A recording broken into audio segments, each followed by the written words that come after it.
Hi everyone, welcome back to Nature's BS. Hope you had a wonderful week. Got myself and Andy here to join us tonight for hopefully a fun, chill night of chats and wildlife. How you doing, Andy? I'm good. Yeah. Back at work. Busy, busy, busy. No, Digging up no more holidays trees, now. moving trees to other gardens, uh, tidying up other people's gardens. Yeah, it's been cool. What about you? What Nice. have you been up to? I've actually been up to quite a lot this week, actually. Wasn't expecting too much. Um, yeah, if you joined us on Friday for our gaming stream, I had a quick chat about how I went into the mountains on, I think it was either Thursday or that Friday. But I got some lovely pictures. It was absolutely gorgeous in the mountains here in North Wales. Um, but yeah, went up for a little adventure up there. Went to a beach clean on Saturday. Ooh, So that's got some cool. pictures from there, which is very exciting.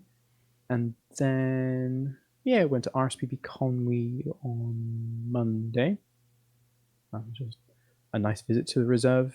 But yeah, I've actually been out more than I thought I'd be, which is always really nice. Yeah, the weather's mild. It's got a bit mild now, hasn't it? It's like Mm. I've been down to a t-shirt today out in gardens. Oh So wow, yeah, that's how mild it's been. summer's on its way. Yeah, it's the height of winter, But Yeah. it's 12 degrees outside, so Oh yeah, I think I had double digits. I think either today or yesterday. But I was like, oh my gosh, yeah, it's it's mad. mild. Hey, I went for a run. I Pookie. was like, whoa, I'm actually hot wearing 2 layers. Hi Pookie. That's a great emote. I can't tell what it Bouncing. is. Is that a I think bouncing it's a robin? bouncing It robin. looks like a Yeah, bouncing robin, doesn't it? Bedoing, bedoing, bedoing. It's that's very great. cool.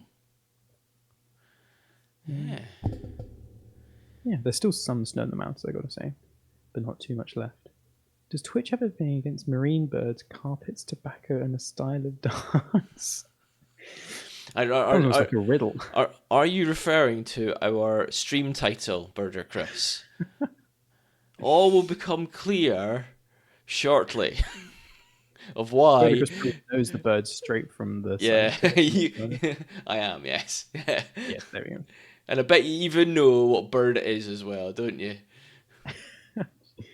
They all have the same name. All right, okay, there you go.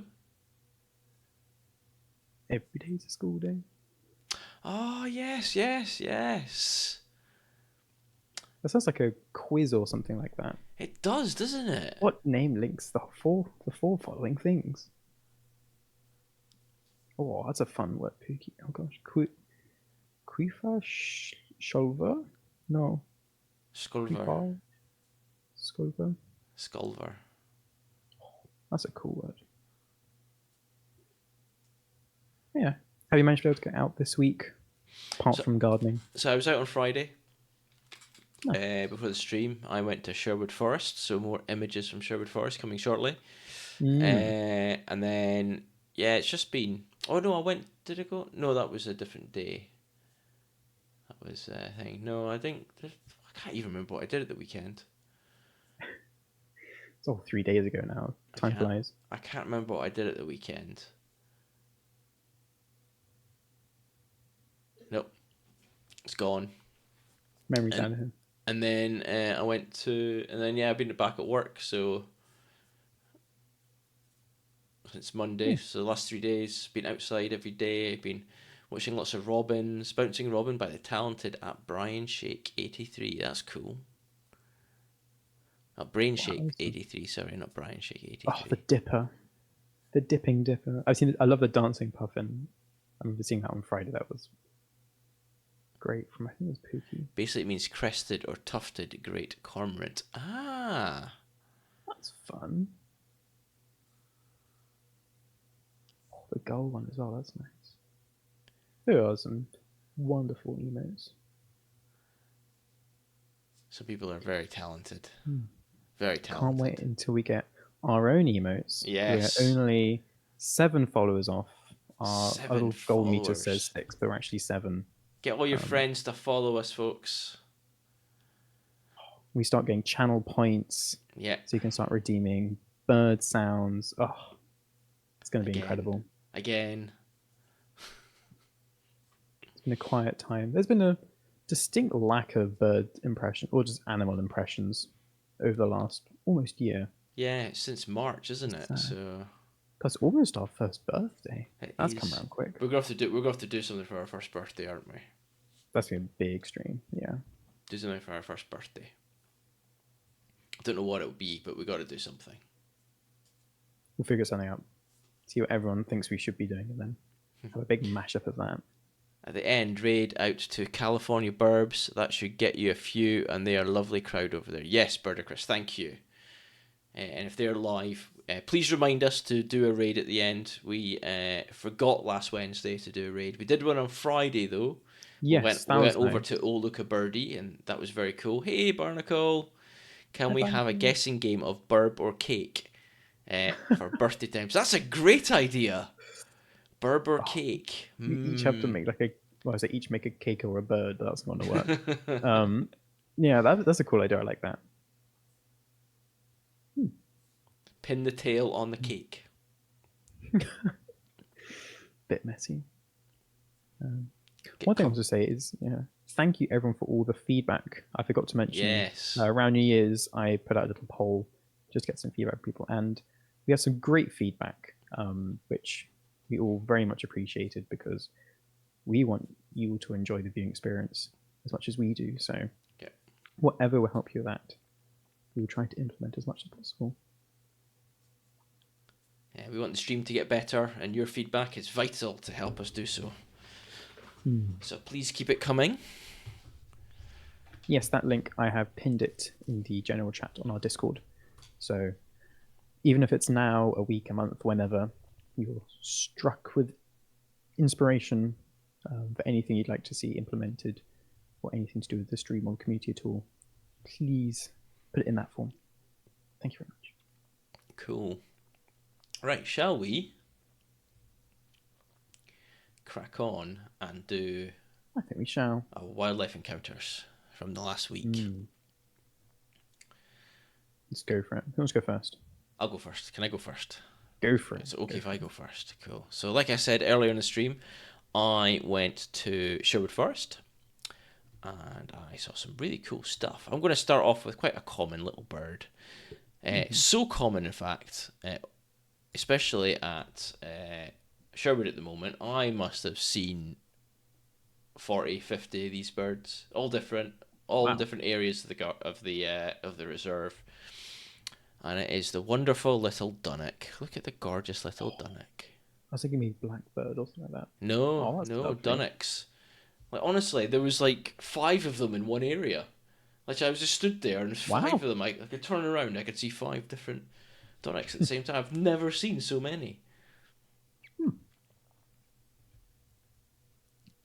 So yeah, I just love the browns on the dunnock and the grey ring. Not very common here, Pookie. That's a shame. Such a lovely little bird. I believe, if I remember correctly, because I've covered it in Species Focus, that it's the only a centaur in the UK. It's only native a centaur in the I UK. think I remember that, yeah. I can even see it says barnacle bum, thank you. But they are making noise here at the moment. Yeah, they're singing away quite nicely right now. That's true. I've been hearing them a lot more over the last week or so as well. Great little birds. I do love a lovely dunnock. I love the kind of variable kind of grey, which can be like nice Yeah. and pale or like nice dark and slaty. I do love that colour. I saw a little egret earlier. Wow. That's a Oh, fantastic spot, Barnacle, especially up next to you. I see them quite regularly here in the Midlands, but I wouldn't have thought they would have moved that far north and then all the way across to one of the Isles.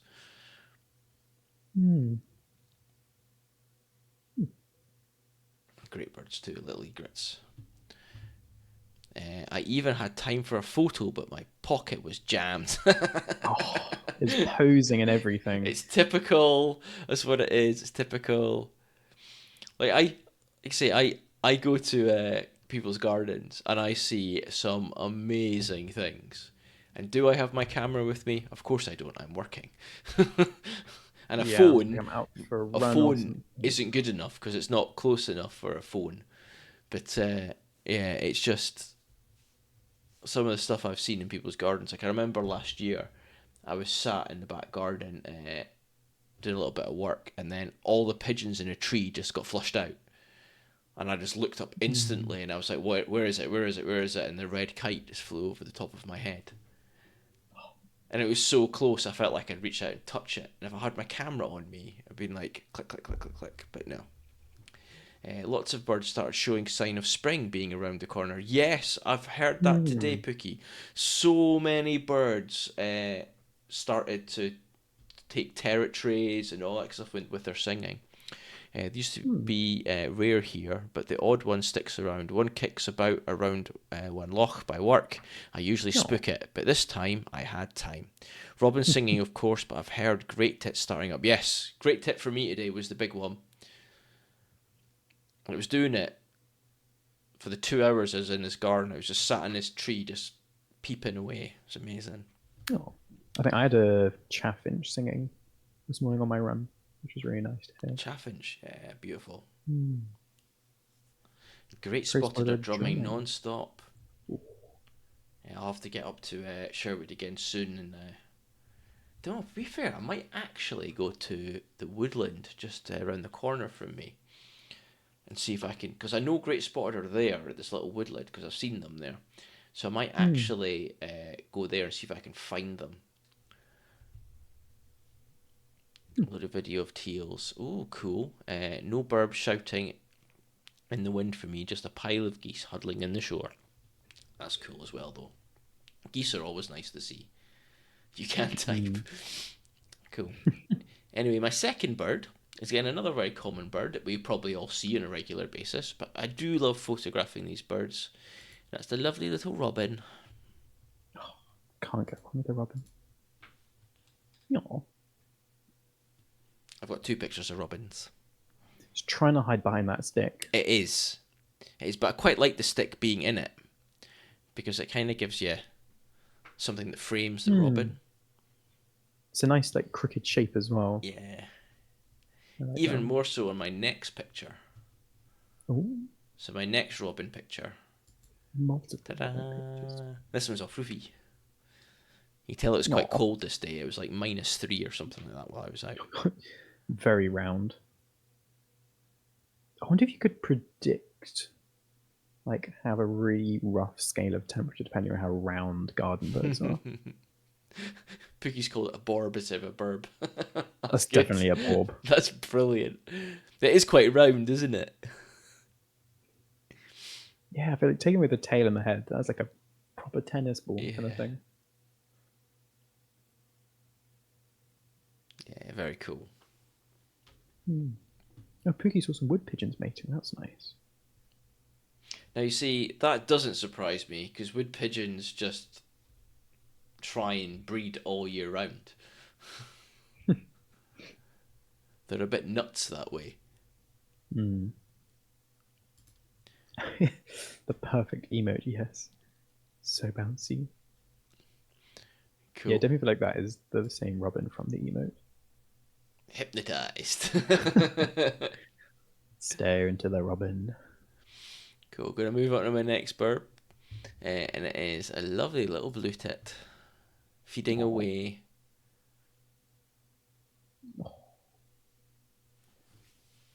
I do love watching the birds kind of like feeding on buds and seeds and things like that. Yeah. And like going from tree branch, like the tiny twigs, and they bend under their weight. Going, they fly to the next one. I They're find it so quite. efficient. Yeah, I find it quite interesting at Sherwood because like you can walk paths and you won't hear much, and then Mm. suddenly you get to like junctions in the paths, and you just stand there for a minute, and then birds just start calling and singing, and you look up and there's just loads of them. There's a nuthatch running around in front of my head. I was trying to get a picture of, and I got pictures of it, but they weren't very good. Mm. Uh, Tree creepers there as well, and then this blue tit, great tits, all this kind of stuff. But they're just always at junctions in Sherwood is where you seem to see the woodland birds. I Hmm. find it very cool. So there was this one, and then this lovely little coal tit as well, also feeding. They come in mixed groups. You're right, Pookie. They do.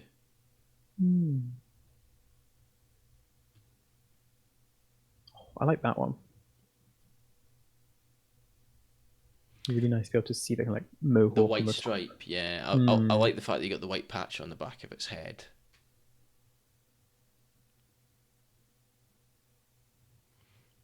Yeah. Another not so common burb here. So we see coal tits everywhere. Fuzzy little punk. Yeah, we see quite a lot of coal tits here. I see them regularly. I've even got coal tits that come with my feeders in my garden. Yeah. Yeah, like And I wouldn't be surprised to see them out and about with like no. we got people saying mixed groups like blue tits, grey tits, coal tits. They're like all together in that group there. Yeah, what I didn't see much of, I don't think I saw one, was was one of the marsh tits up at Sherwood, which I normally see when I'm there, but I didn't see any this time. Although I bumped into another birder who said he'd seen them. So Oh, okay. he also said he saw a crossbill, which was very cool, flying Nice. over. I didn't find it, but I did go looking, Oh, but I didn't find it. I was kind of keeping my eyes peeled while I was looking for brambling. I didn't see any brambling either, but next time. next time. Another reason to go back, you know. Exactly. There's always a reason to go back.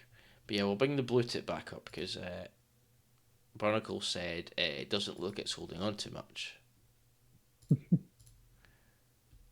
And I think you're right. It's hardly holding on to anything. It's like it's holding on to the seed head that it's feeding from. Oh yeah, I thought that was its leg, but it's like a twig going Yeah. towards its root. Oh wow. Yeah, it's like really like scrunched up. Find beech trees and look on the ground. It's pretty cute. And the blue sky as well. Was that for the bramblings, Pookie? Oh, so would they be feeding on like beech masts, like the seed? Yeah, for Yeah, brambling, yeah. Ah. Yeah, it's quite interesting because where I normally find them in Sherwood is up on the top path. So the furthest path that runs right across the northern part of Sherwood Forest on the reserve. And they like jumping onto the path and feeding on stuff on the path and drinking water and stuff from there. Now, obviously, like any puddles that were there were frozen solid because it was like Yeah. -3, like I said. But they're also to the left of that as you're walking from west to east. So north of that is what's called Seymour Grove, and Seymour Grove is an ex-tree plantation. So it's Mm. lots of pine trees, Mm. and they're currently in there chopping them down. Not the RSPB, but the forest management team are in there at the moment chopping them down. And then the RSPB will step in and try and plant some native trees and stuff and manage that area better for wildlife, which is going to be very cool. I was chatting to the outdoor team about it while I was up there, and I think it's because of that, because all that work's been going on. The bramblings aren't in that area anymore, Mm. so Mm. so yeah. But there we go. One of those things. One of those things. Yeah. Yeah, Pookie says beechnut specialists, and they like to hang out with other finches. We call them keep because of the sound they make. Oh, you can imagine if you could plant eggs and burbs will grow. Ah, if only Barnacle. That would be very cool, Native wouldn't it? burb trees. Cool. So this, I got great sights though while I was up in Sherwood, and I've decided to do this next bird as my species focus for the week. And if you were on Twitter, you would have seen what it is, and it is the wonderful redwing, a winter migrant to our shores. Come all the way over from Scandinavia, and you can see in this image here the beautiful red patch underneath its wing. I've sown some bird seed. I'm excited to see which birds will grow from that. Yes, I am the same, Birder Chris. Cute wee toes. Yeah, the lovely pinkish toes, which is pretty cool. Yeah, quite nicely in the light. I've got another image before I move on to this one as well. It's not They quite do so breed dark in as the sun Scotland. was behind me. You're right, Pookie, they do breed in Scotland. They breed up at the far north of Scotland. Although I've never seen them up in the far north. But I think it's Hmm. very limited numbers. But you can really see the excuse me, the rusty red underneath that wing. Reason for its name. Scotland is a romantic space, to be fair. Cool. So what I'm going to do is I'm going to play the call, so you know what you're listening out for when you want to hear Redwings. So here we go. This is courtesy of the RSPB website.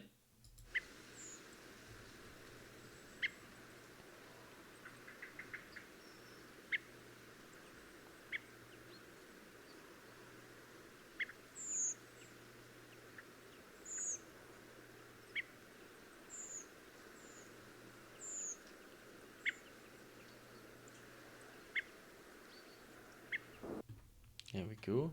Also a lovely grate in there at the same time. And these are one of the wintering thrushes. So the song thrush, like redwings, begin arriving in Britain and Ireland. Or the song thrush, like redwings, begin arriving in Britain and Ireland during the latter half of September before leaving again by mid-April. It's estimated that around 700,000 redwings winter in the UK, although the numbers can fluctuate sharply between years. Redwings come in search of berries, and when crops fail in northern and eastern Europe, large numbers cross the North Sea. A small number of redwings also breed in the UK, but only in the far north of Scotland. During the early winter, the redwing is very much a bird of open country, but during freezing conditions, redwings can often be seen in parks and gardens, with birds arriving from both Iceland and Fennoscandia. Redwings can be found across Britain and Ireland during the winter months. So there we go. I also managed to get a little video. Here we go. This is really nice to see on the Twitter.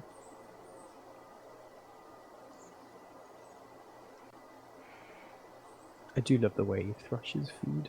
Yeah, it's just the flicking of the Flicks and leaves to see what's yeah. underneath. And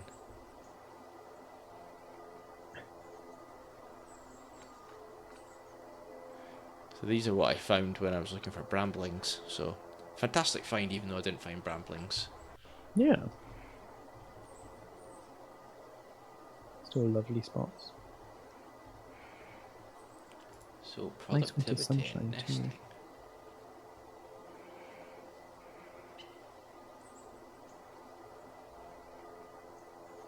So apparently they have 2 broods a year. Oh wow. Yeah, but I don't really have any other information about that. Survival and longevity. So Ooh, typical yeah. lifespan of 2 years, with breeding typically at 1. I think ones seen earlier in the year come from a different location to those later in the year. That's probably very true, Barnacle. That wouldn't surprise me at all. Yeah, I guess depending on like the distances. Because I feel like the UK is kind of like the northernmost place you can get. There's like definitely in Western Europe where you get pretty mild conditions throughout winter. So I imagine a lot of, as in like Iceland, Western Scandinavia, all make their way down to here. Yeah. So how old do we think the maximum age from ringing for a redwing is? So typical two. So I'm gonna think about. I'm gonna say 9.5. 9.5 years. Okay. Yeah, I think 9 years, 9 years, six 6 months, and months. 21 days, All because and 42 hours and 22 minutes. Pookie said 8. Barnacle's going, ooh. Go on, Barnacle, what do you think?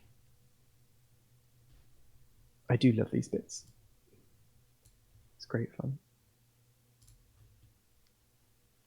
A squillion. That could be any number then. This redwing, a million years old. So Squilly. old it started rusting. 10 years, 9 months, and 2 days. Cool. I like the Being specificity. specific. One day somebody's going to get it spot on. I know, we're going to go absolutely crazy about it. It'd be so cool. No, I'm sticking my 9.5. So I can happily say that Barnacle is the closest. Oh, well done, Monocle. And you are only 1 year, 1 month, and 5 days out. So it's 11 years, 10 months, and 7 days, which was set in 1988. Wow, well done. Very cool. Now, I even went away and I tried to learn how to call it, so in Gaelic. And it's Smiorach and Snichta. Oh, that's a beautiful word. Smiorach and Snichta. Smiorach. Yeah, Smiorach and Snichta. Smichta. I hope I got that Does right, that Barnacle. literally translate to anything? It's like, so maybe Smurich is thrush, if I remember correctly. Oh. Sorta. I mean, we've had worse.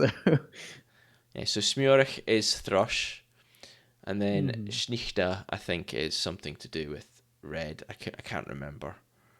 No, kind of like red armpitted thrush or something like that. In Dutch, it's Kopperwijk. Copperlight. Oh. So like Schnichta, yeah. That's probably the bit I'm pronouncing wrong. I'll put it in here. There you go. Oh, like anti. Oh, Snow thrush. thrush. Ah, there you go. That's nice. Because it's a thrush that's seen in the snow. Yeah. I feel like we should have like a scale or like a list of all the different bird names we've tried to talk in Gaelic or Gaelic, and then Barnacles vote and like how well we've done, because some have been like not at all. What is this? I feel like Sorter is like probably up there with pretty good.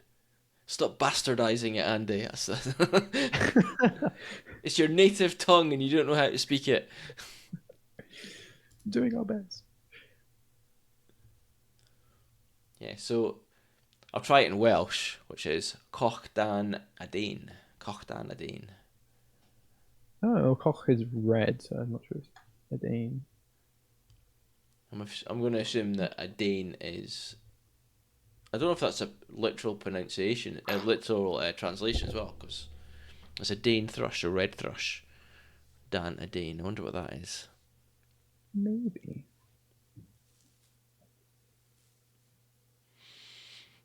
Let's go and quickly look it up. In German, it's Rotdrossel. Russell. Rotdrossel. Copperwike equals copper wick, blade from a windmill, an unusual word for wing. Ah.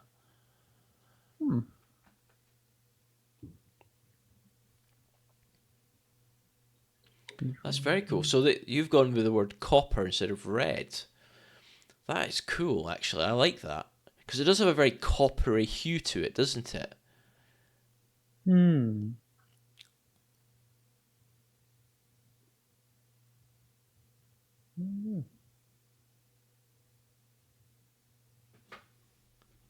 Yes, that's the lovely redwing. Lovely. Derg is our word for red. Like derg for a robin. Ah. I do love learning about all the different bird names in different languages and how they will translate to different things, but they're all kind of the same thing, but all slightly different. I think it's That's cool. It's one of my favourite parts. Like we were chatting on in our meeting at the beginning of the month about what our favourite parts were of the stream, and like that was like one of my favourite parts was just coming up with trying to pronounce the names in different languages and stuff. And it all came like originally as a challenge. They had to go away and come up with like, understand what it was called and different thing. What's the brut part then? The brute part. barnacle. We had like breast, like red breast, the robin. Stomach There you go. breast, yeah. Stomach breast, yeah. Yeah, so there we go. Hmm. They are my wildlife encounters from when I went to Sherwood Forest last week. So to drink iron brew, you need an iron stomach. Ah. Hmm. Learning so much. This is great. Just what we want. That gives you one.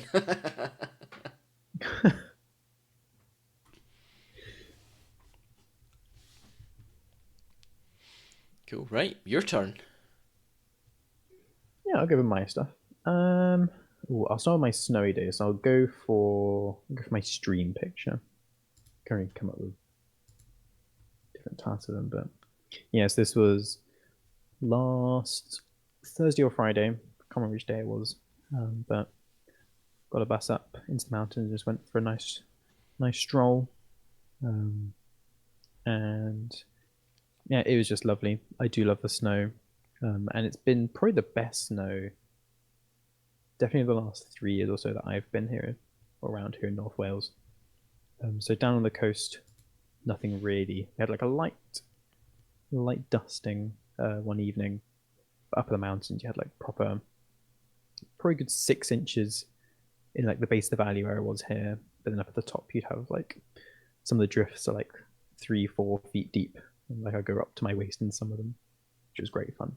Um, and yeah, What am I showing underneath there? maybe it's like some of the Twitch.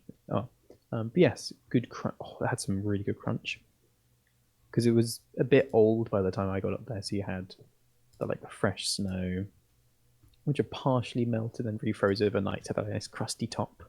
You break through it and you got it was great. Good crunchy snow. Um, creme brulee of snow. It definitely was. I'll go to my waterfall picture. This is a bit higher up the valley. And yeah, it's just really nice being outside. I love how quiet it is in the snow. I was talking about this on our stream on Friday, but I had like a helicopter come over, and I was like, "Is everything good?" It was just so quiet. It sounded like it was 4 or 5 times the distance off because the snow just absorbs all the sound. Just gives that Yeah. really lovely pillowed look to everywhere. Can you imagine how quiet it is in an igloo? Oh, it must be amazing. I'd love to be. You probably could have built an igloo like on the top of the mountain, like on the plateau. You definitely could like get some nice ice blocks, pile it up. Because there's so many people coming past with like skis and snowboards. I could see one person skiing on like one of the distant hills. Yeah, it would be. I can imagine it'd be a lot of fun. Because in previous years, it's either been like really cold, so it's really icy, so the waterfalls and things were completely frozen, Yeah. which looked really beautiful, but not too much snow. But this year was kind of the other way around, so it was still pretty cold, but there was loads of snow. So yeah, I've heard some people who like skiing and snowboarding had a very good week last week. Some of them, lots of people calling in sick to work, I'd imagine. I wonder how many more people called in sick whilst it was snowy, just to take time off for their kids or just to go out and about. That stat's got to be around somewhere. Yeah. Everyone got really ill when it was snow. It's very weird. Yeah. Why did everybody suddenly get a cold? Hmm. Yeah, I'll go up to my snowy ball picture because this is nice. Um, Not too much wildlife. I said on Friday, I almost stood on a dunnock down at the bottom of the valley. Um, yeah, it was pretty quiet. I'd love to have seen some like ravens or chaff or something up at the top flying around, but alas, no one came to visit. Um, yeah, I'm trying to think of other wildlife things. I like a nice, like there's down in the wooded bit, had some like gold crest and things. Ooh, I know they closed some roads in, I think, the peaks. Not because of conditions, but too many parking and blocking it up. Oh, really? Yeah, it's just People are Oh very goodness. inconsiderate. Wow. It is a problem here, especially in the summer. People just park like double parking both sides of a thin mountain road, Yeah, which just I expect a isn't smart. Rory's really bad because people don't want to park in the actual car parks they got to pay for, or Yeah. the car parks are so full and you don't have much choice. Yeah. Yeah. I think it was last summer, maybe the summer before that, that they started like properly cracking down on it with Yeah, good. like big signs saying like tow zones, and all the stories of people having their cars towed, which is good because if people park up like that, it's bad because it damages the side of the road and the mountains and the Yeah. wildlife and emergency vehicles getting through all the things. So car parks are there for a reason. If you can't get it, get the bus. Well, it limits the amount of people that can get up onto those paths, therefore meaning that the degradation of those paths and routes is less. Mm, So, yeah. Um, yes. Back to my snow trip. It was a really lovely snow trip. Very glad I got up into the mountains before it's all melted. I can still see a few, like from my window, I can see the mountains, like a few tiny patches of snow, but the vast majority of it's gone now. So that was nice. And then on Saturday, I went to a beach clean, which was really nice. Um, I'll show my mystery plastic thing, which we had a good old discussion and yeah, just talking about it in ID help. So thank you for everyone coming to the rescue. We're trying to work this out because I thought like the texture was almost plasticky, but like thin enough. You're like, oh no, that's got to be something like an egg case or some like not exoskeleton, but the body of something which has now died. And also the tapered end gave me like organic feel to it. So we all went away, had a look, um, and I got in contact with the person with the North Wales Wildlife Trust who's good with her marine things, called Dawn, and she said it does look like one of those Port Jackson type egg cases, but I think it's plastic. I think they're the remnants of when someone's drilled a hole in plastic, since we do see them fairly frequently, although not quite so long usually. I wonder if it's from people working on something plastic in the marine or at least coastal environment. However, it could easily have washed up from further inland. So sadly, it's probably plastic, but you never know. So I just thought it looked quite cool, but sadly it's plastic. So it is off the beach though, good. so less pollution if it is plastic. But it was a really nice beach clean. Haven't done one for ages. I was realizing. I think we had 170 people come. We cleaned Wow, up that's really good. 350 kilos, which isn't as much as other years, but the big weights usually from like tires and big bits of rope. But there was loads of like just small bits of plastic. So I was there for about 3 hours and had a bin bag, but only filled up like the bottom quarter, but just so much of like tiny fragments of plastic, wrappers, things like that. So it was a great turnout. Um, if you're in the area, it's plast off. So it's like the first week or two after New Year's. Northwest Wildlife Trust has their big beach clean, which is it's great fun. Got free hot chocolates and cake. So what more could you ask for? Big thank you for turning out and making the beach nice and clean. Hmm. No, it's really nice to see. So it's all very. It's nice to have that kind of faith in humanity again. Just seeing so many people in the area having such a passion and motivation for cleaning up local beaches and things. It's just really nice to talk to people and all be so happy and chat about things. That's a good point, Barnacle. Because I've actually seen some videos on like Instagram and stuff where people have got this metal cage that they it's like a scoop that they put onto the sand and then they drag it along the top of the sand and it sifts through like the top inch or something or so, Hmm. and then they lift it and all the sand pours out, and in there is just like so much crud, as in like plastic Goodness. cans, all this kind of stuff, and then throwing that in bins. And so they're literally walking up and down this beach doing this for hours and hours and hours and pulling out loads Wow. of rubbish. I could definitely imagine that yielding a huge amount. Yeah, Like just from what I was picking up from the surface was a huge amount. So just yeah, buried in that top inch must be loads of it. yeah, it's in. I think I would only really work on like dry sand. It's soft. Like you couldn't really do it where it's with the sea speed. So Yeah, yeah. Um, yeah, I'll go on to my thrush anvil, which was really nice. So this was in the dunes, so it's like just up from the beach. You'd have to keep rinsing otherwise. Yeah, yeah, no, that's true. I just don't think you'd be able to Um, pull it very far, Barnacle. that's true. There's a big one. But yes, this was a thrush anvil, which I'm sure most of you know about anvils, but just in case you didn't. So birds like thrushes use hard bits, like such as these rocks, or even like pavements and other man-made hard things, to break open snails and other kind of small, hard mollusky things.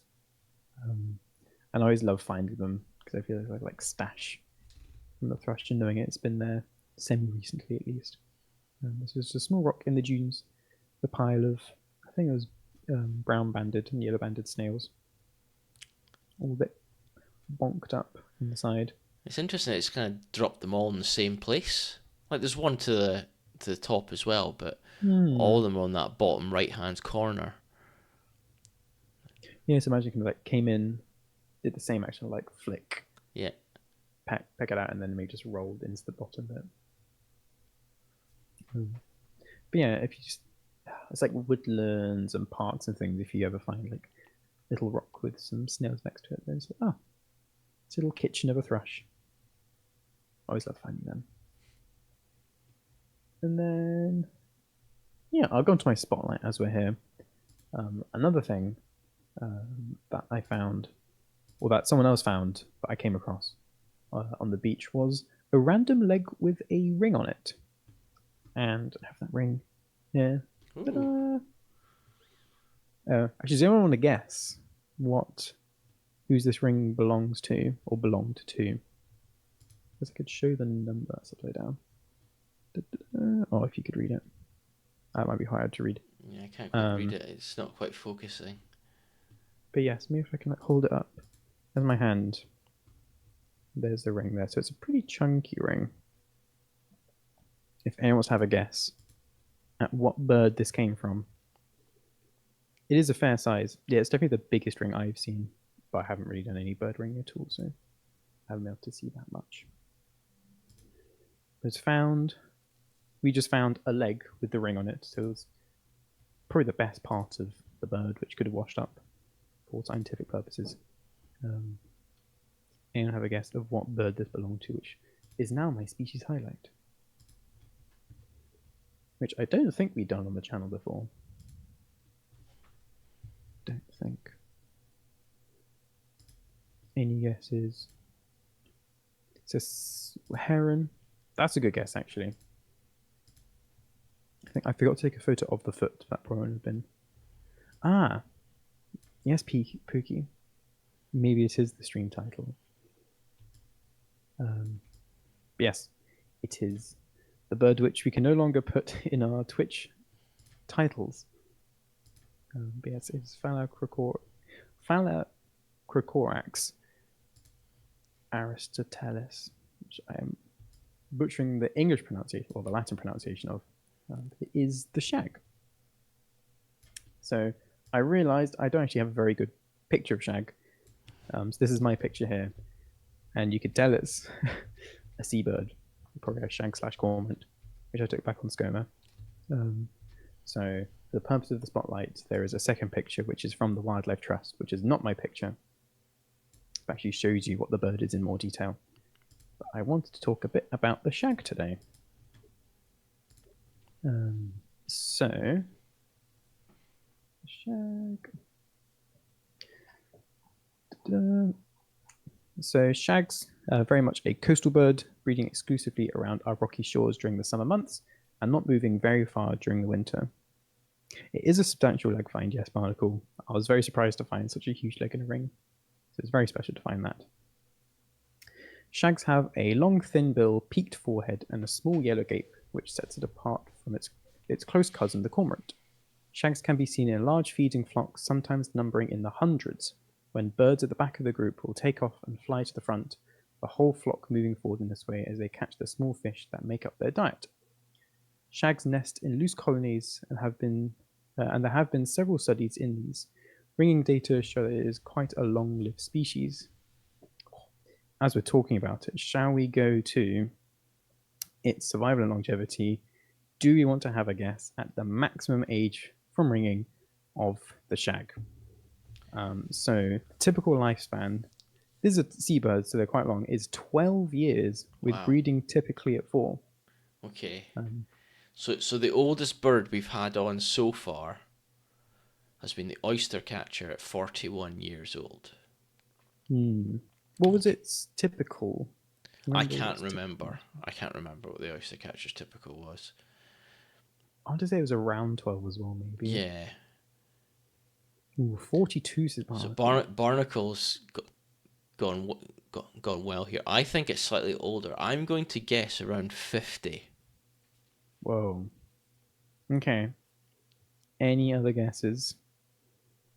Typically 12, breeding starting at 4 years old. And for a bonus point, because I did submit the birdering data to Uring through BTO, does anyone want to guess how old the shag was? Um, assuming it died on Saturday, the day I found the leg. For a bonus point. And there was a leg attached to it, yeah? Yeah, there was a leg. It was a fairly fresh leg, so I did assume it was either that day or the day before. Yeah, so it's been predated somehow. Yeah, I'd assume predated or maybe got exhausted or something out at sea and then got caught in. It hasn't been that bad weather-wise, so I don't think we got caught in a storm or something, but maybe got ill or something like that. I'm, Any I'm going guesses? to say around about 20 for that one. Yeah. Oldest Also, 42, your leg 18. Okay. my leg 18. My personal leg. So, maximum age from ring. So, this is the maximum age, as said on the BTO website, is only 29 years, 10 months, and 25 days, just set in 2007. So So, not actually Barnacle won that that. old. Hmm. But it's the same as what you two are saying. I was expecting to be quite a lot older, like Yeah. 40s, 50s kind of thing, especially for these seabirds. But then the exciting bit, which was my leg as such. So I contacted the birdering group and they sent me an email, I think 2 days ago, and saying this bird was ringed by the Mid Wales Ringing Group as an aged nestling, sex unknown, on the 12th of June 2022 at 2 o'clock in Porth Ysgadden near Tudweliog in Gwynedd, UK. So So it was 944 days old and it was about 35 kilometers from the ringing site. So really not that old. It's only about 3-ish yeah, years old. as Barnacle said, oh, it's just a wee spring chicken. Yeah, sadly young and so maybe not very experienced in storms or something like that and got Yes, caught out or yeah, something, struggled sadly. struggled away. Hmm. But yes, as very exciting. So have the ring here for keepsake. But a bit more about the shag. UK has around half of the world's population of breeding shags, with almost 20,000 breeding pairs. They've been found from northern Scandinavia all the way down to northern Africa and Turkey, which I was really surprised to find. So it's actually like the whole of the European coast, which has caves and cliffs. So like not so much for like France and Spain and Portugal things, but like the entirety of the European coast, which was very cool. They can dive up to 61 meters, but usually around 40 meters. I thought that was pretty cool. Really cool birds. Then I want to talk about a bit more is comparing shags and cormorants. So this is something I still really struggle with is seeing a bird and saying, right, is that a shag or a cormorant? But a few points to talk about each one. So the cormorants are larger than the shags. They have all black with kind of a bronze gloss to them. A bit easier when they're in breeding plumage. So they have this kind of white patch on the neck and on their thighs. So you can see when they're flying or perching. If you see them inland, then it's almost certainly a cormorant. If you see a cormorant or shag-like bird, so they can fly and land quite often, looking at fresh water, so rivers, things like that. Got loads Whereas of them here. shags, Got loads of them here in Nottinghamshire. mm, yeah, so shags you find only by the coast, or very likely around the coast. You're very unlikely to see them further inland, but it does happen every now and then. Cormorants have a flat forehead with a wedge-shaped head and bill, so like the whole thing's like quite a wedge-shaped. And if you're close enough, you can see that its eye. Then the eye is completely surrounded by skin. So in comparison, the shag has its eye completely surrounded by feathers. So if you are lucky enough to be close enough, then you can look at that to try and determine the difference between them. Interesting. But yeah, shag, smaller, more slender-looking bird, long, slender bill with a peaked forehead, so a bit like a blunter kind of forehead, so like a bit of a dip between the bill and the forehead. A bit more snake-like looking, whole black plumage, and has a bit of a really nice like emeraldy green sheen. You can see in the photo there, Yeah. which I really love seeing that, especially if it's sunny, nice and shiny. And then in the breeding season, it's only for quite a short time, but they do have that lovely tuft, which gives them their name, the shag. So it's a bit like a shaggy carpet, like a little tuft they have on their head, which is really sweet. Maybe it's still alive, just one leg down bark. I would, from the state of the leg I saw, I would be very surprised, but we can be hopeful. And yes, it's just lost a leg. It's just a flesh wound, as one Monty Python skit would put it. Um, oh no, It's the happened. modeling's It's trying happened. to. I'm going to allow it. I'm going to allow it because we know. Yeah, yeah, yeah. Yes, Barnacle. Yes, yes, completely. Woe barnacle, language, please. Tis but a scratch, yes, A both of diving us. cormorant rolls forward into water where shags will do a wee jump. Yeah, I've heard that one, but I've never been able to confidently tell the difference. So I'd love to be able to get a cormorant and a shag next to each other. Both of you now dive and just see. Tis but a scratch. Your leg's off. No, it doesn't. Now we need something like a little animation or something like that. But yeah, that's a bit about the shag. I tried to look into some like folklore kind of things like that, but most of them were relating to cormorants, so I have to do another species spotlight. Can look more into that kind of On the folklore. cormorant, yeah. Oh, I do the languages. Oh my goodness. Okay. Gaelic. Scarba and Scumane? Oh no, I've definitely butchered that. I have to put it in the chat. I do apologize. Sounds like Well future done. stream idea. You each have a cormorant and a dubiously named seabird to do diving comparison. Oh my word. Oh my goodness. Dubiously named seabird. I love that phrase.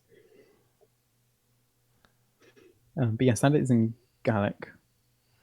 I've, I don't know how you pronounce that correctly. In Welsh, it is Scarvan scummin. Morfran Scarvan scummin. Scalavan Scummin. Scarvan Ah, scummin. Scalavan Scummin. Is it I think scummin I'm or is it scumin? Skew. Skew. Scummin. Scum. The More U ooh. is Oh, more okay. ooh. Yeah, so skew man. So scarve and skew Scarvan man. Yeah. Scummin. Oh, thank you. And the Welsh is Morfran Wedd, which translates to green cormorant. There you go. A bit about the shag, which is a lovely bird. I love watching them Yeah, fly, perch, hold their wings out. yeah, we call both scarb. Oh, scarab. Scarf, sorry. BH is a V. Scarf. Yeah, you don't see very many shags, do you? It's one of those birds that if you, it might just pass you by, or even when you go looking for them, you don't really see them. Like cormorants Yeah. everywhere, but Yes, actually, I'm curious what the numbers are like. So for shags, have a look. Breeding pairs, you have 18,000 pairs.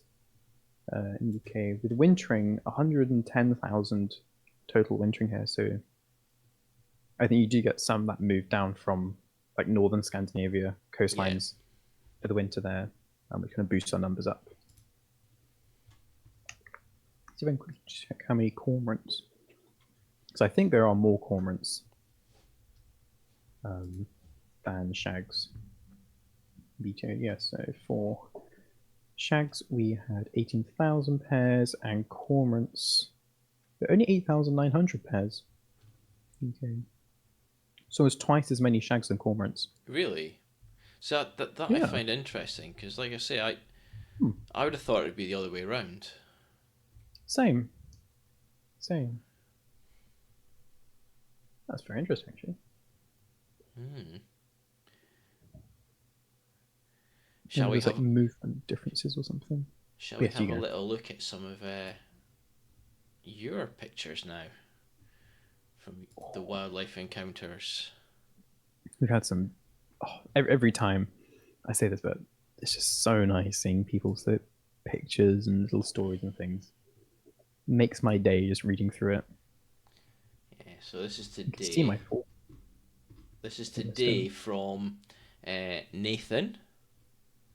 I think I could just see my forehead with the stream Oh, I haven't moved it yet. That's why. That's and a why. big fish eye. There we go. There we go. That's better. There we go. So if I just gonna move that over a bit. Let's make it a bit I'm more. lurking. You cannot Nick see is me. lurking. It's Nick's eye. It's not a fish, it's me. There we go, that's a bit better. Okay, let's do that one. Brilliant. Right, so let's go and have a look. So this is Nick. Rockpool finds Corkwise wrasse. A Corkwing wrasse, sorry. Which is this one.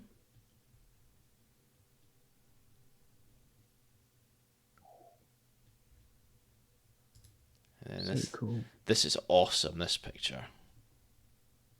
Pink Cory fella. So cool.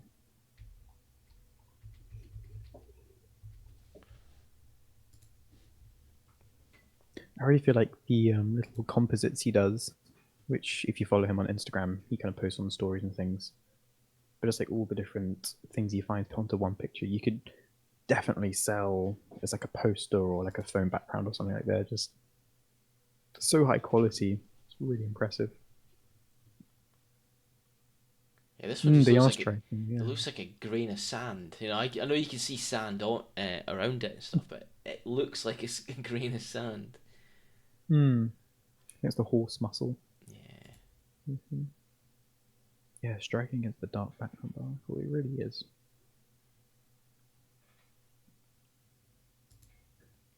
Definitely like the sea slugs and things just makes them look a bit like space aliens, things like that, just floating through the void.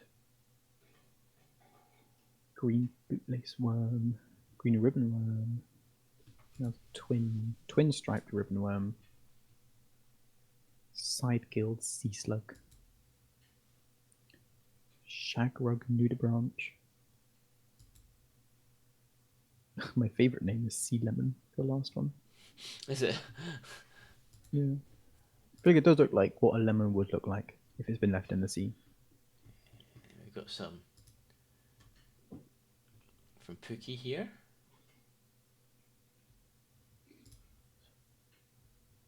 I love the second Dunnock photo, Yeah, it's like on that lovely. frosty bramble. And the little bit of frost on the tip of its beak. Oh yeah, I didn't see that first time. Sea lemons are Oh, lovely. They are one of our largest sea slugs, growing up to 12 centimeters long. That is cool, Barnacle. I did oh my not know goodness! that. Wow. Well, there's a redwing right in the middle. Couple of redwings. Two redwings, three, four, Yeah. five. I see five redwings. Count the redwings. Make sure I'm right. One, two, three, four, five. Is that one there? Well, there's probably another one there. Six. It's like where's Wally or like, where's Waldo from it? How many Redwings in this picture? They're all lined up perfectly as well. Always feeding along the roads.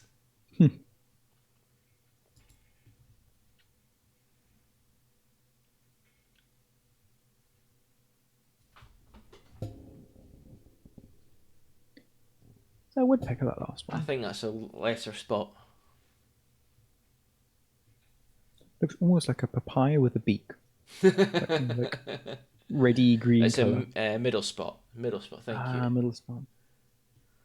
I always find it funny how they have middle spots. Like I'm so used to greater and lesser. It's like this one's Yeah. in the middle. It's very cool.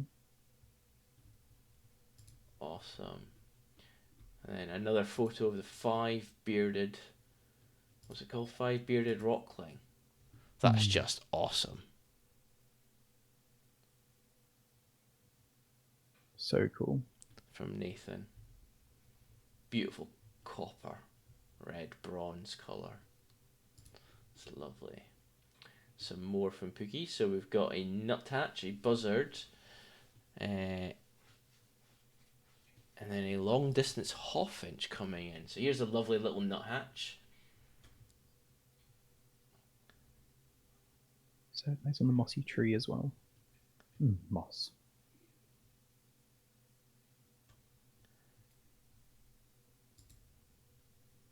Look at that buzzard. That's a lovely That must have shot, been really Pookie. cool. That's a beautiful shot. Yes, you said it landed 10 meters away on the forest floor. That sounds really cool. Yeah, the colours in this image are just phenomenal. The way the light's coming over your left shoulder. Hmm. It's a beautiful picture.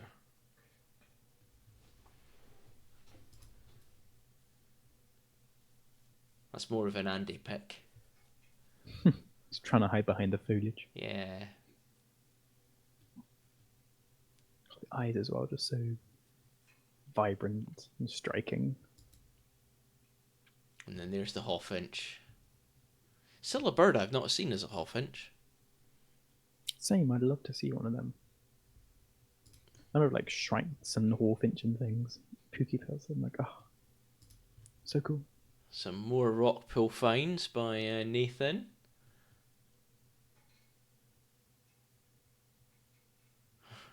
Do you get a full inch?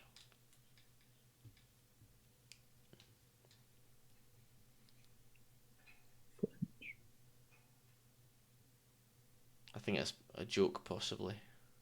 Uh, Full inch. Half inch. oh, I get it. Okay. I like that. That was a good one. That looks like a lugworm. Was that a lugworm? Ragworm, sorry. Yeah, rag. Ragworm, scaleworm, spaghetti worm, yeah. Spaghetti one. We should dig these out of the sand in Montefieth Bay on the River Tay and then go fishing with them. Oh, wow. Colours on that one's really cool. Like the pinky purple up to like the green, blue, like mother of pearl sheen. Yeah. It's really pretty.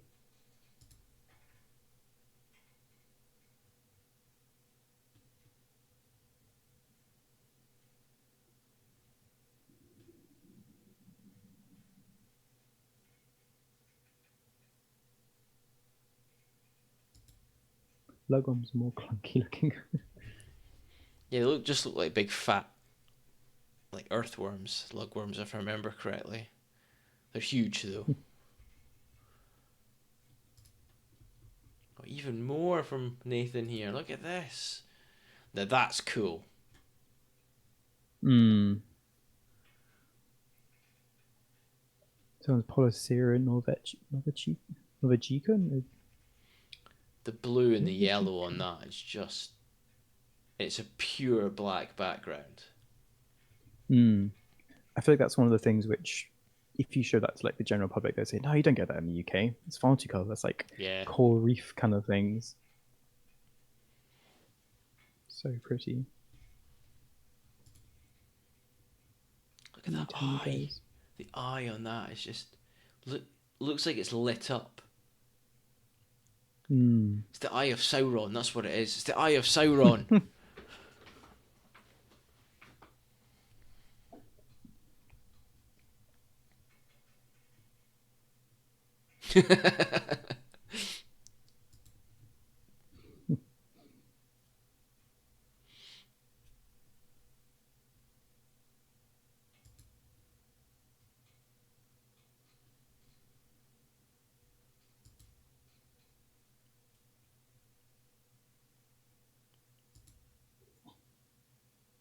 So cool. It's just amazing the amount that people find when they go out. Hmm. Shall we watch this little I love this video. It's so funny. little teal?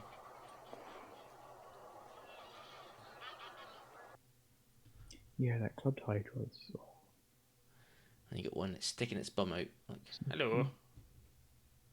funny. I do Oh love no, no, it's duck not its bum. mating It's videos. Are so yeah. funny. Then we have some barnacles. Hmm. I think is that a barnacle? I don't think it is. Some barnacle bums. Found barnacle bums. Yeah, and then great grey shrike.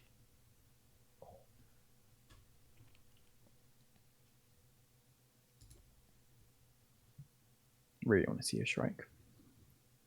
I've seen the Such great cool bird. grey and the red-breasted one. Now, lovely jackdaw. And the red-breasted was completely and utterly by chance. I just decided to go to Bempton for a second visit, and then I was told that they were there, and I went looking for it and found it. He's a beautiful tree creeper. Red-backed, thank you, Pookie. Not red-breasted, red-backed shrike. Hey. Pookie, is this a tree creeper or a short-toed tree creeper? Do you get the short-toed Hmm. in the Netherlands? Because we only get the short-toed on the Scilly Isles, I think it is. This is a short-toed. Very Oh. cool. Hmm.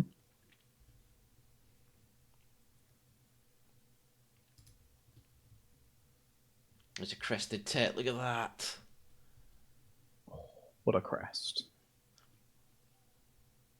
Yeah, we only get these in the north, basically in Scotland. Cairngorms is a good place to go. Hmm. Such lovely birds. Lots of different finches, including what looks like a Finch hunting. brambling there, just there. Oh yeah. Music Pook said greenfinches, chaffinches, bramblings, and goldfinches flying from trees into the field below the sunflowers. Oh, look at those greenfinches. Look at that. I love this one. Just all the kind of drooping heads, the Yeah. light coming from the back. Oh, I really like this picture.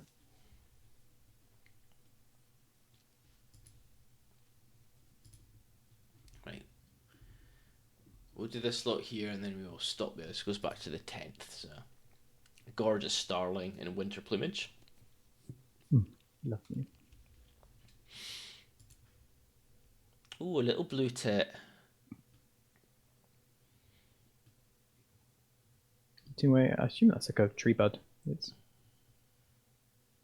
picking under its feet. Nice mute swan. With water dripping off of its beak there. That's very cool. Nicely captured. Long-tailed tit.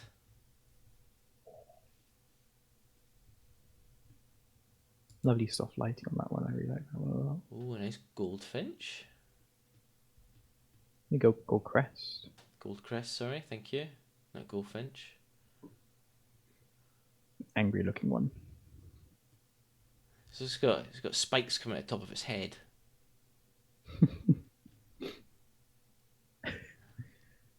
A wee headwear, yeah. Yeah. It just shows how tiny they are as well. Now that one is a firecrest. Oh, I'm remembering now, Pookie. It's got the lovely white stripe above the eye.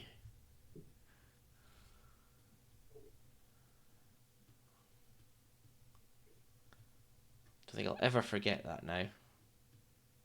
It's just really nice when you have those things which you just always sticks in the back of your head for ID and things like that. And a tiny bit of white under the eye as well. Yeah. Yeah. Little white eye mask.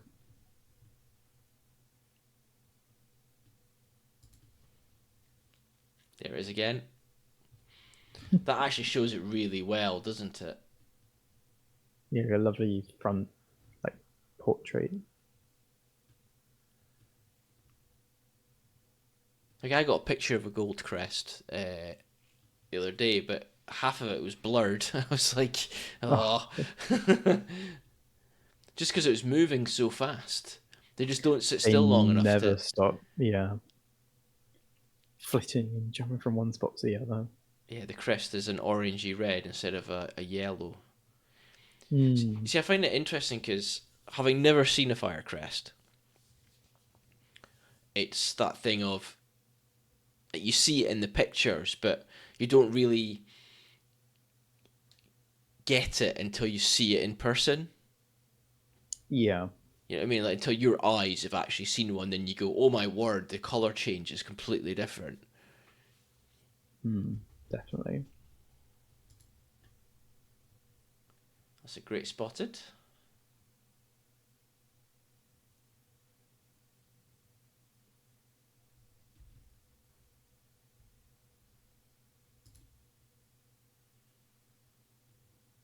Now, is this a middle or a lesser? I'm going to say it's a middle spotted. Pook said it's the middle, yeah. From the little description. Vibrant weavings. Yeah. I think like the back of the lesser's got more barring on it. Hmm. Oh, Sprock. I just love the like breast pat on this one. Yeah.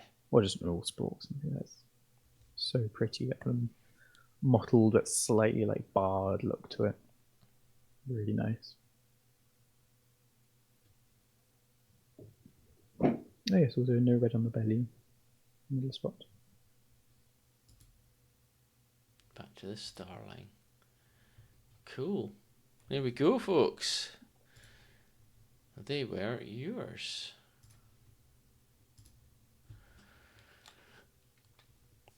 All the way from the 10th, so the last 5 days.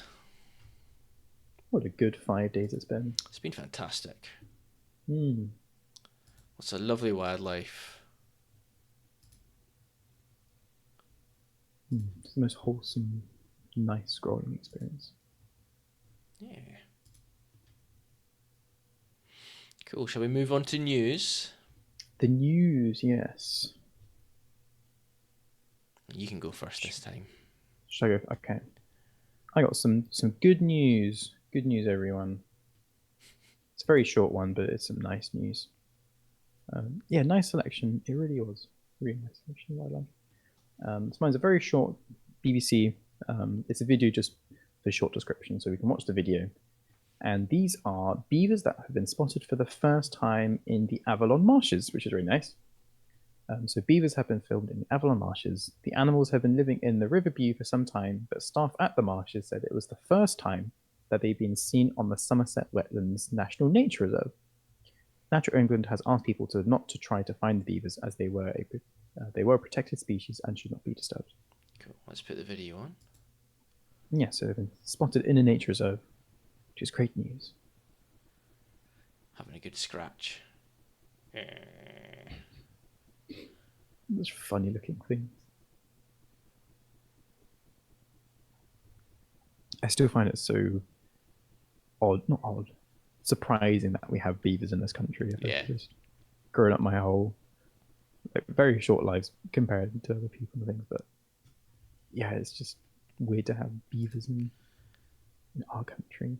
The thing of America, they're not a thing It gives of. us great pleasure in Qatar, Egypt, and the United States to announce the success of the. Oh, be quiet. For some reason, it decided to continue and moved on to a different video. Autoplay is a nightmare. Yeah. Pookie knows the pain. Yeah. So apparently, because we talked about this quickly on air before we came on, apparently, 10 Downing Street has refused to allow beavers to be released legally in England. So they're allowed to be released legally in Scotland, but they're not allowed to be released legally in England at the moment. Our head of environmental, so the MP for environment, I think Steve Reid, I think his name is, if I remember correctly, had authorised it, but 10 Downing Street's refused to let it go through because, and I put this in quotes, and please take this with a pinch of salt, I don't know if this is 100% accurate, but apparently because it's a Tory policy is the reason that they're not going to allow it. Wow, so it's political spite instead of actually aiding. Yeah.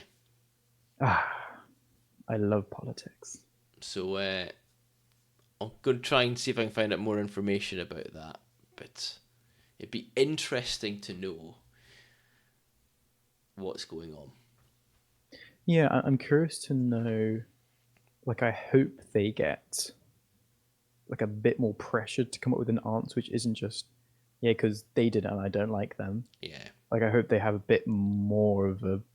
I mean, they probably won't because that's what we've heard.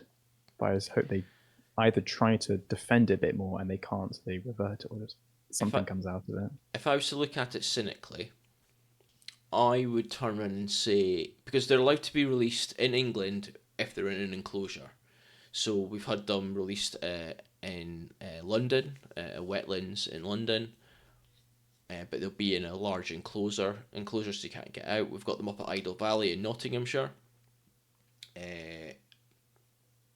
There's an enclosure there with 2 families. So it's definitely happening in England, but they're not allowed to be released into the wild where you are in Scotland. You're allowed to do that. So possibly, because in Scotland there's a lot of negativity from farmers, they might be saying no because they don't want another fight with the farmers after the My goodness. the tax changes that they did to people inheriting farms off of families. So, Yeah, farmers aren't exactly liking the government no. currently. What would do you know what farmers view like why they're against beavers, or is it purely just because they want it's like it's their land, they can do what they want with it kind of thing? I think it's because they obviously change waterways, therefore making large pools which will take up some land. Oh yeah. So the farmer technically loses out because they're losing money. Yeah, it's like flood prevention, all that stuff, but farmers don't see it as that. Yeah. Yeah, hopefully we'll get a bit more news out of it, story wise and coverage wise, between now and next week, and we come back in a week's time with maybe better news, but probably Who knows? It'll probably go very quiet for a while. Like most of these things do.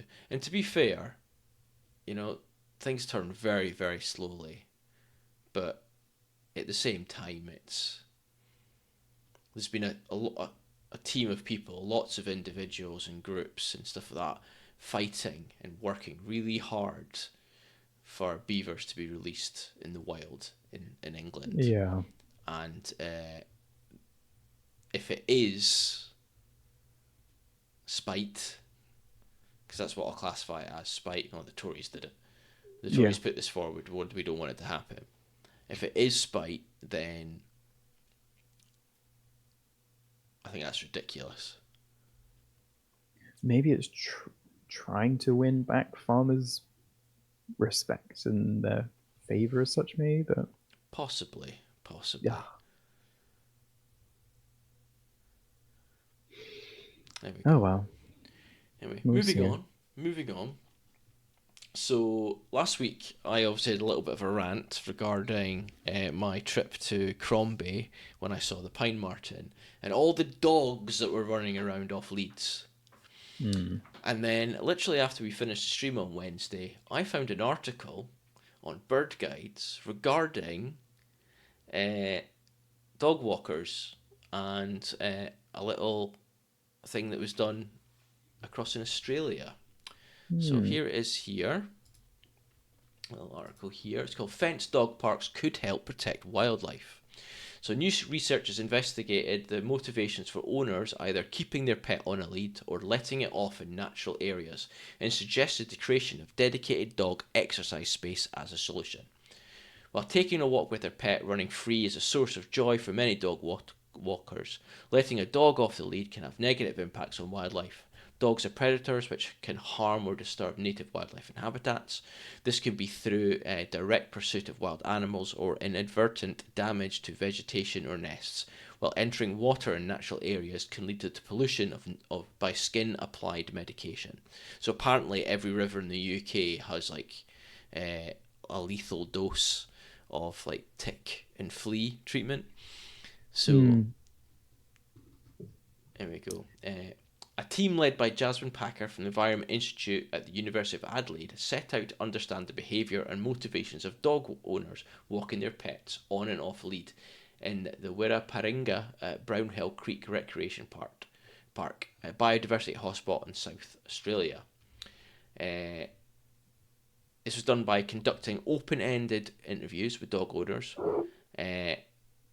finding the park's natural atmosphere and proximity to home were primary motivators for visiting, while decision to walk their dog on or off the lead often depends on some influences or social influences. While many owners prefer letting their pet off to allow freedom to play, the presence of other people, dogs or wildlife influences whether a dog is put back on the lead. So I can definitely understand that for other dogs, but I don't think people put their dogs back on lead because of people or wildlife influences, personally. So dog walkers who kept their dogs on lead cited protecting the natural world and valuing peaceful interactions with other people and animals as key motivations for doing so. So I hope that's true. I really do. I don't see why it wouldn't be, but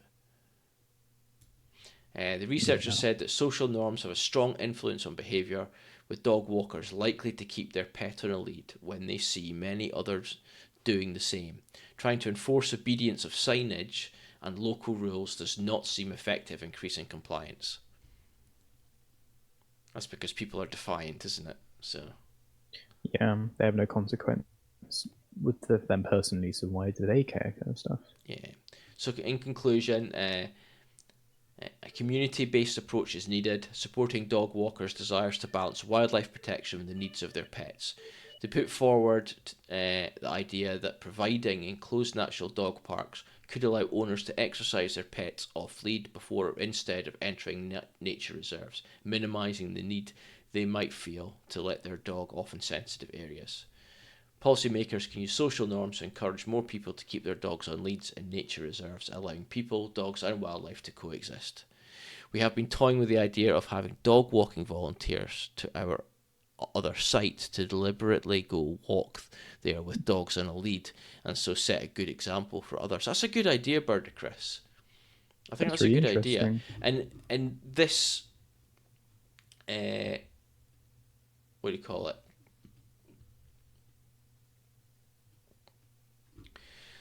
Like this article kind of suggests that that would work. So it'd be interesting to know if that was done, like the impact that it had, like having somebody there counting dogs that are off leads and on leads before you do it, and then seeing what those percentages are after you've done it for a period of time. Yeah, that would be really interesting. Because it's one of those things which affects a huge number of people with wildlife on all different types of reserves. Like it just affects such a large sector as such. It'd be really interesting to see if this kind of pilot program as such, if that works, can we implement that on a larger scale?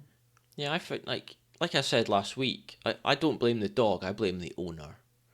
And then when you're trying to, I've had conversations with dog walkers and stuff at Sherwood Forest, and I remember just chatting away to them, and it was in the height of breeding season, so ground nesting birds, all that kind of stuff, and the dog was off the lead. Now, you're supposed to have your dog on a lead at all times around the visitor centre, okay? And they didn't. Like, they're putting the dog on the lead. I could see them through the door, putting the dog on the lead, not 10 minutes from the door. 10 metres from the door, sorry. And I'm like, okay. And then you just have a word with them, and I'm like, oh, did you realise that it's like nesting season? There's lots of ground nesting birds in Sherwood and Bud Bay. Can I ask that going forward you might consider keeping your dog on the lead while you're walking? And they all go, oh, I didn't realise. Oh, yeah, that's a good idea. And then the next time you see them, the dog's off the lead running around in circles. You know, it's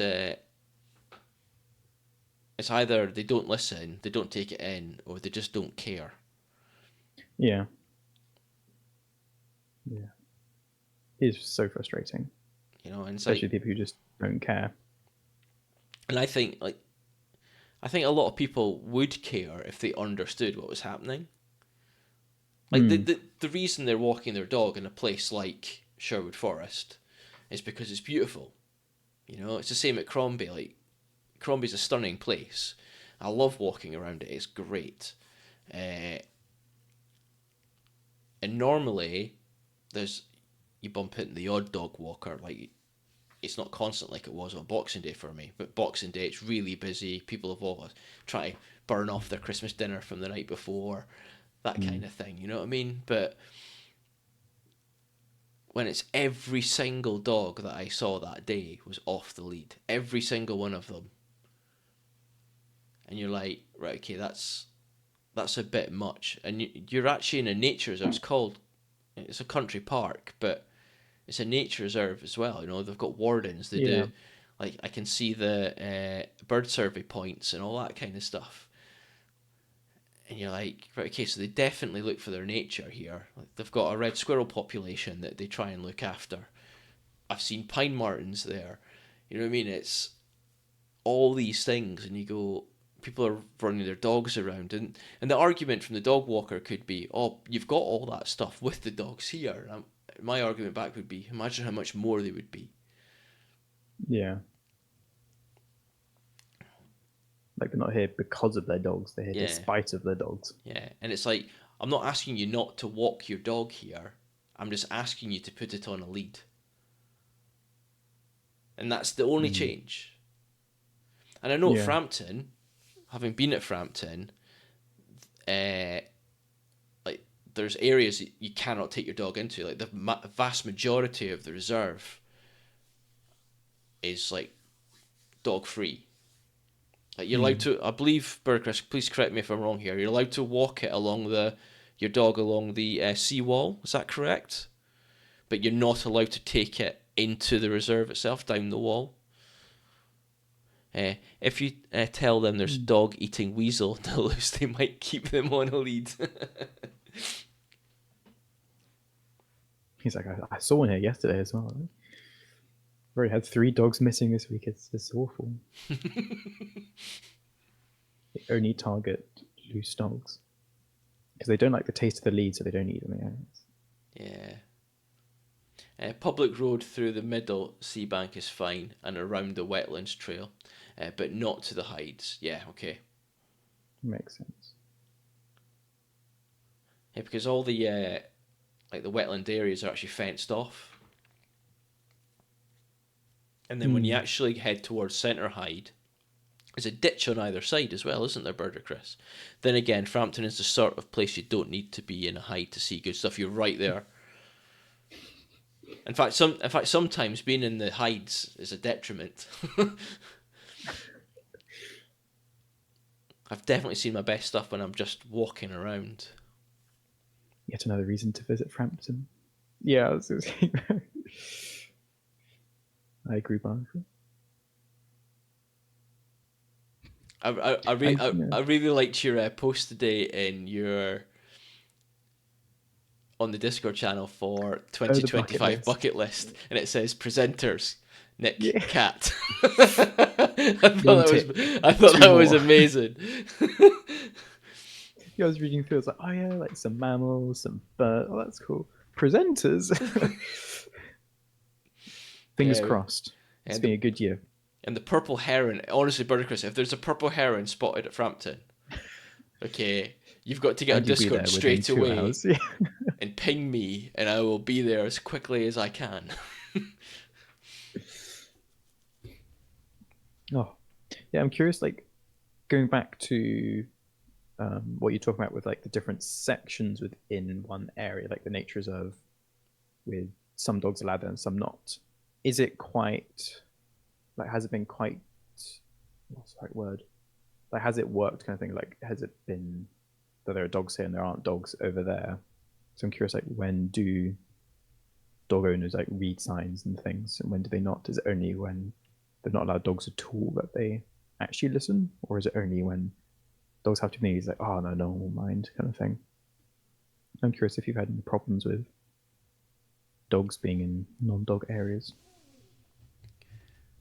Be interested. Yeah, I'd be interested to see what Brother Chris says about that. Like, I know that if rules were brought in at Sherwood, there'd be an absolute uproar. Like that many people go there just to walk their dog. So many people go there to walk their dog. A lot of them are local. So just to give you an idea, Edwinstow's the village slash town, and the major oak section of Sherwood Forest, so the RSPB reserve, is literally attaches itself to Edwinstow. So it's like So the you've local got park. all the people there who take their dogs for a walk to through Sherwood Forest. And there's always that one person, says Birder Chris, yeah. And and like I've said many times before, I think it's that thing of, oh, I've always done this. Yeah. You know what I mean? It's like, carry on then. Yeah. you know what I mean? It's like for me, that's like somebody in France coming across and going, I've always driven on the right side of the road. You know, to which my argument back would be, now you're driving on the correct side of the road. So yeah, it's hard when folk are stuck in their ways. Yeah, it is, and like they feel that you're attacking them. I mean, Yeah. I completely get it. If you're asking me to change to do something without explaining to me why and helping me understand why, we all put walls and barriers up. We all get annoyed about it, but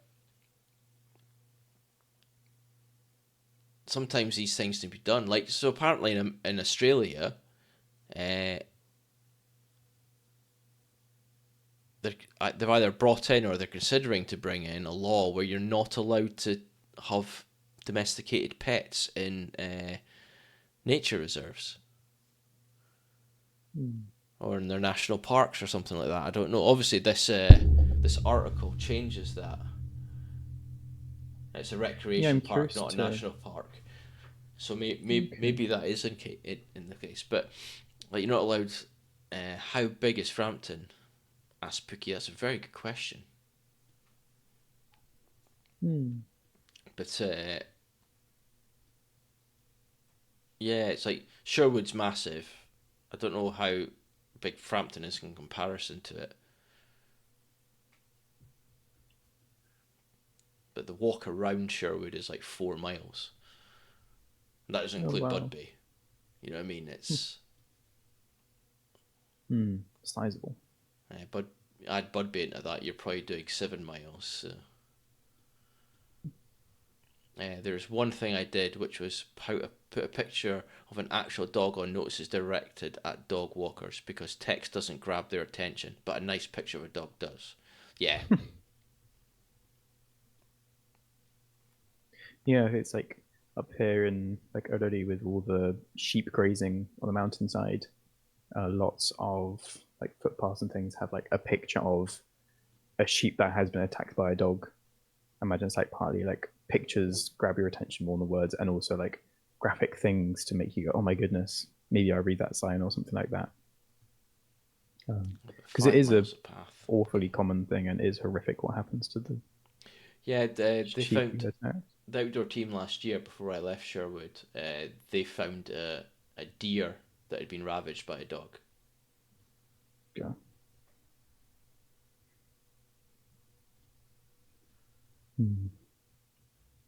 So yes, it happens. You know what I mean? And like I say, the dog's only doing what dog is bred to do. You know, it's a wild animal. It is a wild animal that's been domesticated. It's still going to do its thing. Fingers crossed, something in the future Yeah. with programs and such. But yeah, there's our weekly, our weekly dog rant. I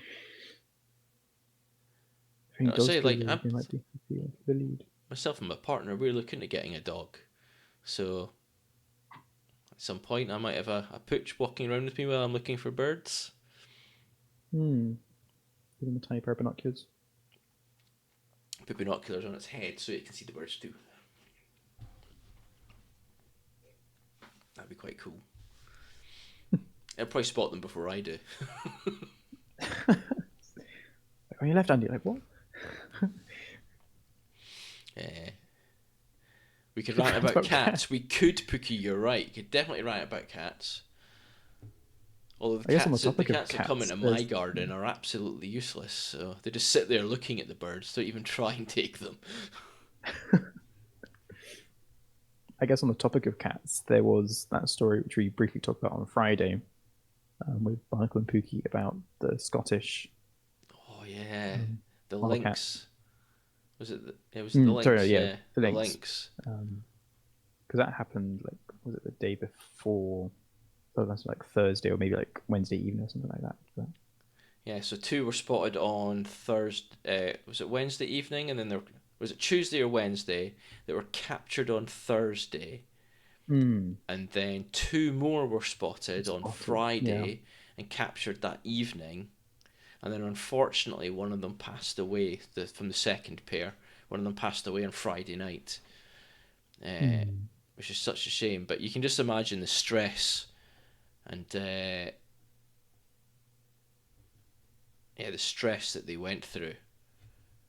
Because having watched the videos of them being captured, they are most definitely domesticated. They were far too used to humans. Because they just sat there, like they walked up to the humans who had head torches on and sat down in front of them and looked at them. You know, you're like, wow, okay. Yeah. If that was a wild lynx, you would never have seen it.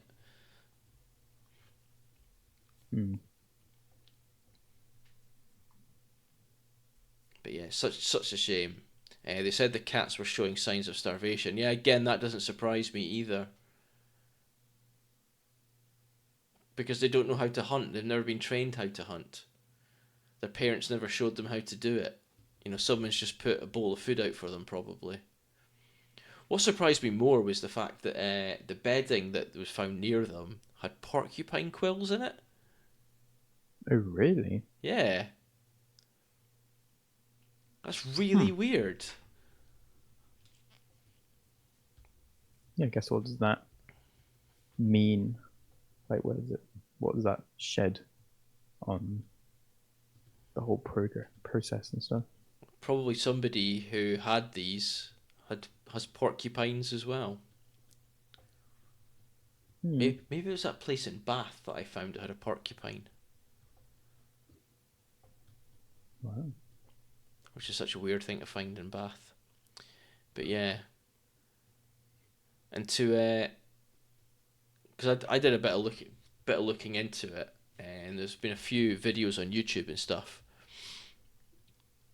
by some really good channels, and one of them was saying that like this will have done a massive detriment to the actual reintroduction of lynx into Scotland.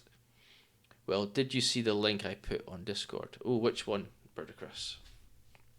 All the stuff that is out there. Oh, yes! Oh, yes. Yes. Yeah, I saw that. But yeah, the real negative impact on like the groups that are trying to get lynx reintroduced into Scotland. And then somebody goes away and pulls off a stunt like this. And to be fair, that's how beavers were originally reintroduced into Scotland. It was an illegal release. And then it started becoming, like, people could see the positive impacts it was having and then did that. But this has obviously had the opposite effect.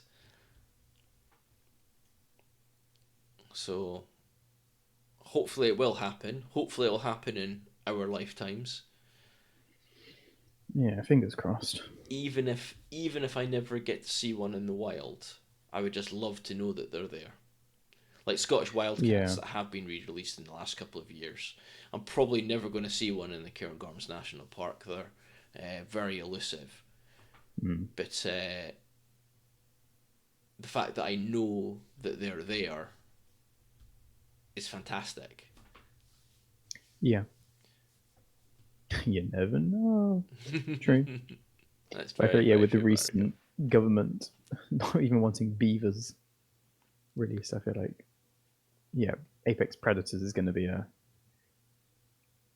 nowhere near as easy as this one was, and this one was pretty difficult. So. Well, the argument against the fact that it's an apex predator, okay, is that lynxes in Scandinavia, in fact, there's not a recorded attack by a lynx on a human being ever across the entire world. Yet last year in the UK, I think it was like over 20,000 dog attacks on humans. Goodness. So Yeah. So they can't use that as a reason not to release lynx. Because if domesticated pets are... 2023 was 30,500. Thank you, Birder Chris. I thought it was you that put that stat up. Yeah, I remember how shocked I was then. I'm still shocked how Yeah, it's just... It's the lynx effect, I'm telling you. Which type of lynx, though? Which brand? Lynx wearing lynx. Lynx Africa. Isn't the most dangerous animal in the UK the cow? You're probably right, Pookie. I think it is, in terms of fatalities, I think it is a cow and then dog. I think we're looking this up. I think probably the most dangerous animal in the UK is the human.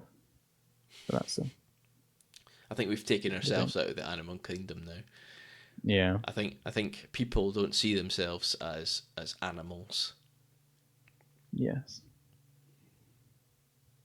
There's a really good line by Ricky Gervais, and that line was, I'm pretty sure I've said this before, it's like, if mankind was to disappear tonight off the planet, face of the planet, like within a couple of 100 years, the planet would be a paradise again. Okay.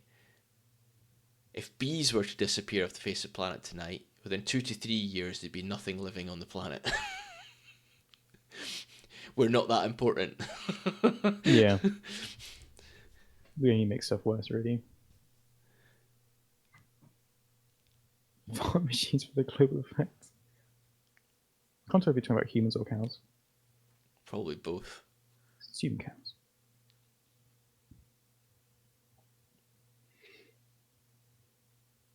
There we go. Both work, yeah. Right, I think that's it.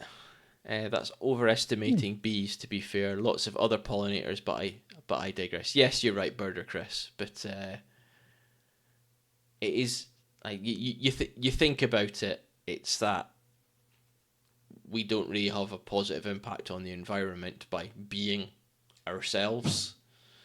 Like if we got rid of all the technology, all that kind of stuff, if we went 100% green, if we went back to the hunter-gatherers that we were, I can't really think of like the positive impact, what our niche would bring. There must have been something at some point. We must have been there for a reason, because like the reason all these creatures are here is because there's a niche that they fulfill. Yeah. Whether it be, are we the true parasite? Yeah. That's Agent Smith on the very first Matrix film. Human beings are a virus. It's a great scene. Absolutely brilliant when he's trying to get Morpheus to open up and to tell him what's going on. I saw on some website that they were feeding caffeine to those rescued big cats. I'll see if I can find the hyperlinks. Yeah, re-release them. Shoot off into the mountains. Yeah, mankind is a virus. It moves to an area and multiplies. Uses up all the resources, moves to another area. There we go. Cool. Well, I think that's it. I think we're done. Yeah, it's been a great evening. It has. Some good chat, some wonderful wildlife. Yeah.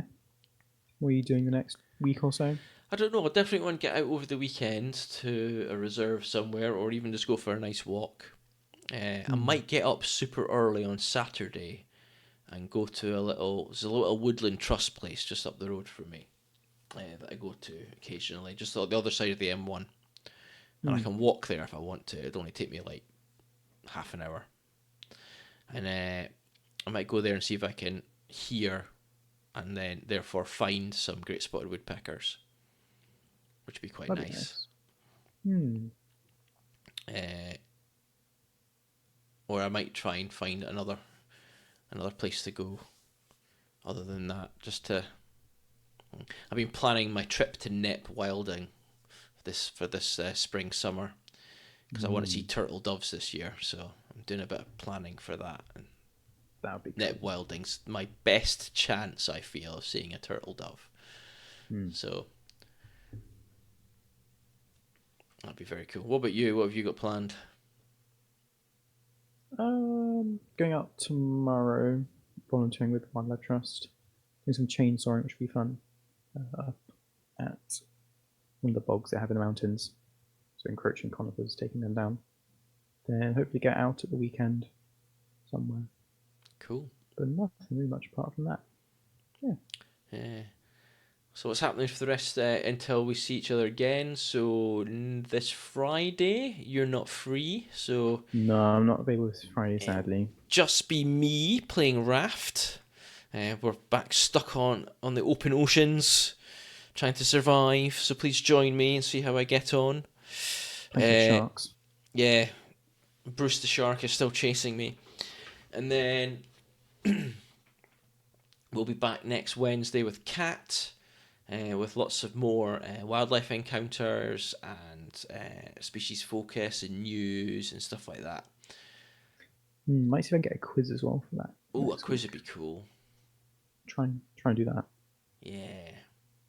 Please do keep your images coming in and stuff. You'll notice our winter migrants folder is starting to fill up nicely. Bird of Chris is surely seeing lots of awesome winter migrants at Frampton, so it'd be cool to see some images of them. And did you know, so you've got whipper swans there at Frampton, whipper swans are the recorded highest flying bird at 50,000 feet. Oh my gosh. I think it was 50,000 feet. Give me a second. That's amazing. Let me double check that. Space geese. Yeah.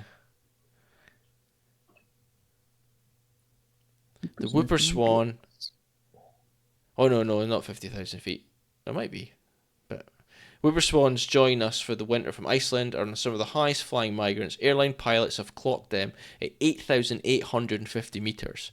They travel at around 55 miles per hour and reach the UK in a single 12-hour flight. My goodness. Yeah, I heard you had Buicks there as well. Imagine being on a plane, swan just flying by. Oh, I was like, what the? So, A goose or something. if I look at, I want to see how many feet 8,850 meters is. Feet Almost 30,000. to meters. Like 29,000 maybe. 8850 is 2,900. Oh no, that's wrong. 8850. Yeah, 29,000 feet. Wow. So basically cruising altitude of the planes. That's incredible. Yeah, it's just mad, isn't it? Absolutely mad. So cool though. Yeah, so join me back again on Friday for some more Raft. That'll be episode 2 of Raft. And hopefully the two of us will be back the following Friday with more Planet Crafter, because that's getting very exciting. We have our moss. We have moss. The ground is My looking goodness. nice and green. It's looking great. And soon we'll have grasslands, won't we? That'd be so cool. It's been incredible. Scooting about in the Very jet stream. Whee! Same height as Mount Everest. Oh, that's an interesting bird, Chris. That's very cool. Whooper Wow. swans could fly over Mount Everest. And yeah, we'll be back on Wednesday, the three of us, with more cool stuff. You need a wee sign, keep space dogs on leads. Amazing. Right, everybody. We'll see you again soon. Thank you so much for joining us. Have a lovely week. Bye, everyone.